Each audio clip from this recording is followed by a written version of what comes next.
Lorsque j'étais jeune, ma famille vivait à l'étranger.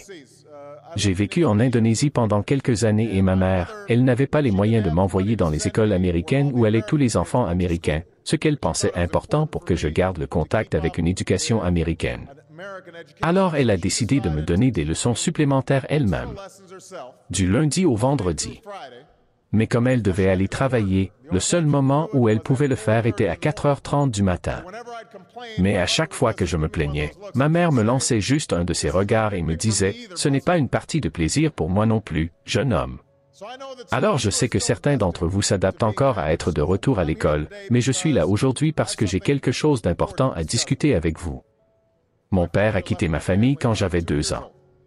J'ai été élevé par une mère célibataire qui a dû travailler et lutter parfois pour payer les factures et qui n'a pas toujours pu nous donner les choses que les autres enfants avaient. Il y a eu des moments où j'ai ressenti le manque d'avoir un père dans ma vie. Il y a eu des moments où je me sentais seul et je ne me sentais pas à ma place. Donc je n'étais pas toujours aussi concentré que je l'aurais dû à l'école, et j'ai fait des choses dont je ne suis pas fier, et j'ai eu plus d'ennuis que je n'aurais dû. Et ma vie aurait pu facilement mal tourner. Mais j'ai eu de la chance. J'ai eu beaucoup de secondes chances et j'ai eu l'opportunité d'aller au collège, à la faculté de droit et de poursuivre mes rêves. Ma femme, notre première dame Michelle Obama, a une histoire similaire. Ni ses parents ni les miens n'étaient allés à l'université et ils n'avaient pas beaucoup d'argent. Mais ils ont travaillé dur, elle a travaillé dur, pour qu'elle puisse aller dans les meilleures écoles de ce pays. Certains d'entre vous n'ont peut-être pas ces avantages. Peut-être que vous n'avez pas d'adulte dans votre vie qui vous donne le soutien et l'attention dont vous avez besoin. Peut-être que quelqu'un dans votre famille a perdu son emploi et qu'il n'y a pas assez d'argent pour tous. Et vous vivez dans un quartier où vous ne vous sentez pas en sécurité. Lorsque vos amis vous poussent à faire des choses que vous savez qui ne sont pas bien. Peut-être que vous pourriez être un grand écrivain, assez bon pour écrire un livre, des articles dans un journal, mais vous ne le saurez peut-être pas avant d'écrire ce devoir de dissertation en anglais. Peut-être que vous pourriez être un innovateur ou un inventeur, assez bon pour concevoir le prochain iPhone ou le prochain médicament ou vaccin, mais vous ne le saurez peut-être pas avant de faire votre projet pour votre cours de sciences.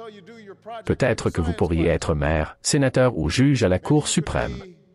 Mais vous ne le saurez peut-être pas avant de rejoindre le gouvernement des étudiants ou l'équipe de débat. Et peu importe ce que vous voulez faire dans la vie, je vous garantis que vous aurez besoin d'une éducation pour le faire. Si vous voulez être médecin, enseignant, policier, infirmier, architecte, avocat ou membre de nos forces armées, vous devrez avoir une bonne éducation pour chacune de ces carrières. Vous ne pouvez pas abandonner l'école et tomber dans un bon emploi. Il faut vous former, travailler et apprendre. Et ce n'est pas seulement important pour votre propre vie et votre propre avenir. Ce que vous ferez de votre éducation décidera rien de moins que l'avenir de ce pays. L'avenir de l'Amérique dépend de vous. Ce que vous apprenez à l'école aujourd'hui déterminera si nous pouvons, en tant que nation, relever nos plus grands défis à l'avenir. Vous aurez besoin des connaissances et des compétences de résolution de problèmes que vous apprenez en sciences et en mathématiques pour guérir des maladies comme le cancer et le sida, et développer de nouvelles technologies énergétiques et protéger notre environnement. Vous aurez besoin des idées et de l'esprit critique que vous acquérez en histoire et en sciences sociales pour lutter contre la pauvreté, le sans-abrisme, la criminalité et la discrimination, et rendre notre nation plus juste et plus libre. Vous aurez besoin de la créativité et de l'ingéniosité que vous développez dans toutes vos classes pour construire de nouvelles entreprises et créer de nouveaux emplois. Bref, nous avons besoin que chacun d'entre vous développe ses talents, ses compétences et son intellect, afin que vous puissiez nous aider à résoudre les problèmes les plus difficiles. Si vous ne le faites pas, si vous abandonnez l'école, vous ne renoncez pas seulement à vous-même, vous renoncez à votre pays. Je sais que ce n'est pas toujours facile de bien réussir à l'école. Je sais que beaucoup d'entre vous ont des défis dans vos vies en ce moment qui peuvent rendre difficile de vous concentrer. Comme le score. Je comprends. Je sais ce que c'est. Mais au bout du compte, les circonstances de votre vie, votre apparence, d'où vous venez, la quantité d'argent que vous avez, ce qui se passe chez vous, rien de tout cela n'est une excuse pour négliger vos devoirs ou avoir une mauvaise attitude à l'école. Ce n'est pas une excuse pour manquer de respect à votre professeur, sécher les cours ou abandonner l'école. Il n'y a aucune excuse pour ne pas essayer. Là où vous êtes en ce moment ne doit pas déterminer là où vous finirez. Personne n'a écrit votre destin pour vous. Parce qu'ici en Amérique, vous écrivez votre propre destin, vous faites votre propre avenir. C'est ce que font chaque jour les jeunes comme vous à travers toute l'Amérique. C'est pourquoi aujourd'hui, j'appelle chacun d'entre vous à fixer vos propres objectifs pour votre éducation et à faire tout votre possible pour les atteindre. Cela peut être quelque chose d'aussi simple que de faire tous vos devoirs, être attentif en classe ou passer un peu de temps chaque jour à lire un livre. Peut-être déciderez-vous de vous impliquer dans une activité parascolaire ou de faire du bénévolat dans votre communauté.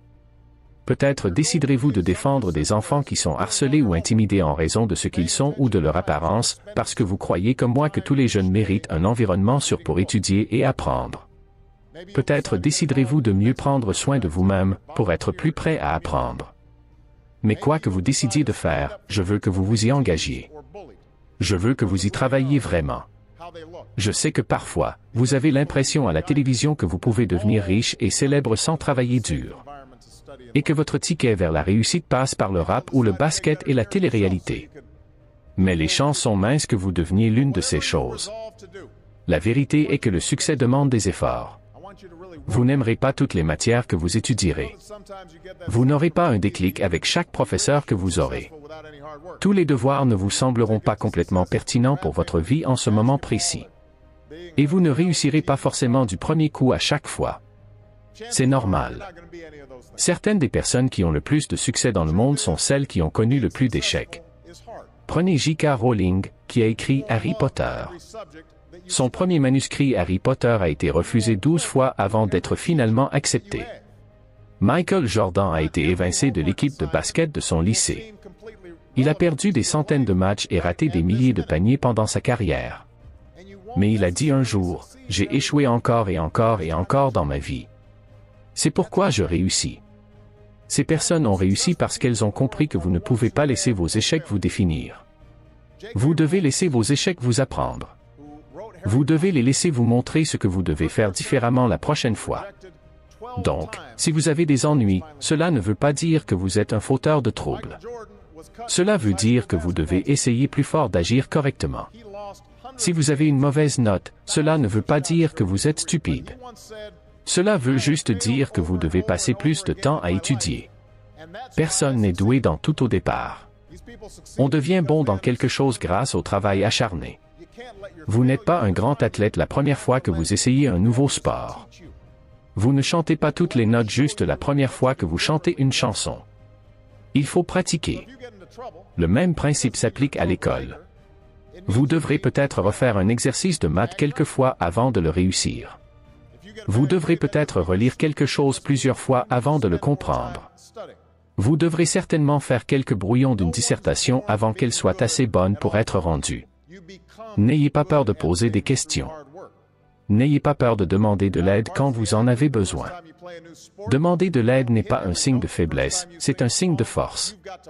Parce que cela montre que vous avez le courage d'admettre quand vous ne savez pas quelque chose. Et cela vous permet alors d'apprendre quelque chose de nouveau. Alors, trouvez un adulte en qui vous avez confiance, un parent, un grand-parent, un professeur, un entraîneur ou un conseiller, et demandez-leur de vous aider à rester concentré pour atteindre vos objectifs. Et même quand vous luttez, même quand vous êtes découragé et que vous avez l'impression que les autres ont abandonné, ne renoncez jamais à vous-même. Parce qu'en renonçant à vous-même, vous renoncez à votre pays. L'histoire de l'Amérique ne parle pas de gens qui abandonnent quand les choses deviennent difficiles. Elle parle de gens qui ont persisté, qui ont essayé plus fort, qui aimaient leur pays trop pour donner moins que leur maximum. L'histoire parle d'étudiants qui étaient assis où vous êtes assis il y a 250 ans et qui sont partis mener une révolution et fonder cette nation. De jeunes gens qui étaient assis où vous êtes assis il y a 75 ans, qui ont surmonté la dépression et gagné la Seconde Guerre mondiale. Qui se sont battus pour les droits civiques et ont envoyé un homme sur la Lune. D'étudiants qui étaient assis où vous êtes assis il y a 20 ou 30 ans, et qui ont créé Google, Twitter et Facebook et changé notre façon de communiquer. Alors aujourd'hui, quelle sera votre contribution? Quel problème allez-vous résoudre? Quelle découverte ferez-vous? Dans 100 ans, que diront les présidents qui viendront ici à propos de ce que vous aurez tous accompli pour ce pays? Vos familles, vos professeurs et moi-même faisons tout notre possible pour vous donner l'éducation dont vous avez besoin pour répondre à ces questions. Je travaille dur pour rénover vos salles de classe, vous obtenir les livres, le matériel et les ordinateurs dont vous avez besoin pour apprendre. Mais vous devez également jouer votre rôle. Je m'attends à ce que vous preniez vos études au sérieux cette année. Je m'attends à ce que vous donniez le meilleur de vous-même dans tout ce que vous faites. J'attends de grandes choses de chacun d'entre vous. Ne nous décevez pas. Ne décevez pas votre famille ou votre pays. Et surtout, ne vous décevez pas vous-même. Merci beaucoup.